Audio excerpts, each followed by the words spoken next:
The Lakers coaching savior has arrived, and it ain't Phil Jackson. Welcome into the Sporting News Studios. I'm Tom Vandervoort, and joining me now on the phone, our NBA writer Sean Devaney. And Sean, before we turn to Mike D'Antoni, who is now the Lakers head coach, what happened with Phil Jackson? Yeah, for a while it looked like Phil was ready to take that job, and the Lakers were ready to have him. But in the end, it didn't work out, and D'Antoni is sort of the fallback choice, and he's a guy that the front office liked and really wanted. So it's certainly a strange turn of events. Maybe something that is to be expected when you're talking about the Lakers. Nothing ever comes easy with them, but D'Antoni's going to be the guy. It seemed like with Mike Brown, the problem may have been almost a trust level between the veterans and the head coach. How does D'Antoni kind of repair that aspect of the team? I know he's got very strong relationships, obviously with Steve Nash, but also Kobe Bryant.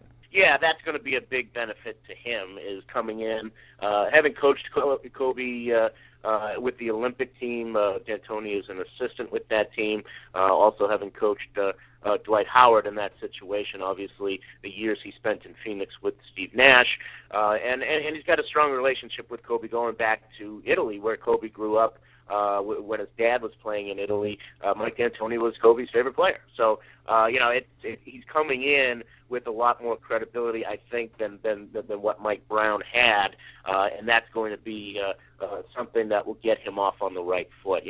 Certainly when Mike Brown talked, it didn't seem like people were listening, and I think with D'Antoni that'll change. Now, if you like offensive basketball, you're probably going to like Mike D'Antoni. I'm curious about what the Laker offense will look like here. I think of D'Antoni and the pick and roll, and how does that kind of work with Kobe if it's Steve Nash and Dwight Howard running the pick and roll? Just explain to me what your view of the offense is going to be like here. Yeah, he's going to have to adjust the way that they run that offense. You're right.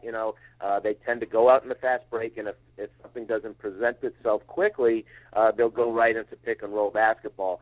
And that doesn't really involve Kobe Bryant. I mean, that is something where shooting guards in D'Antoni's system tend to hang out at the three-point line and wait for passes and take open threes. That's not Kobe's game. So D'Antoni's going to have some adjustments to make.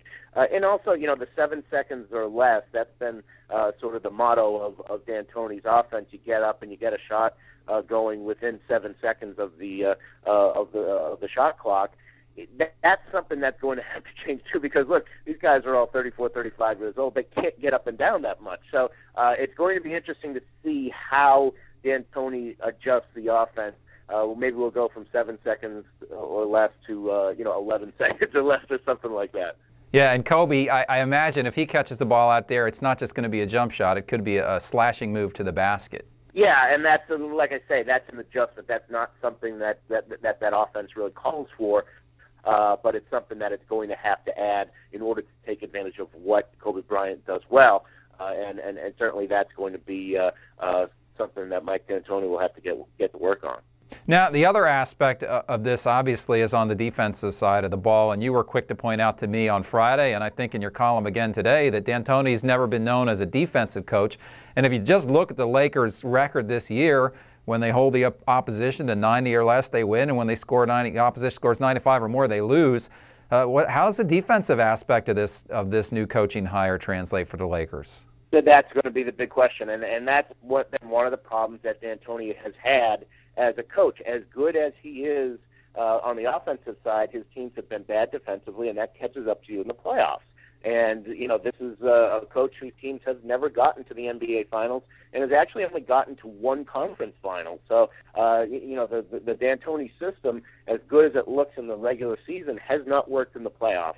And this is a team, obviously, that's going to be judged by what it does in May and June.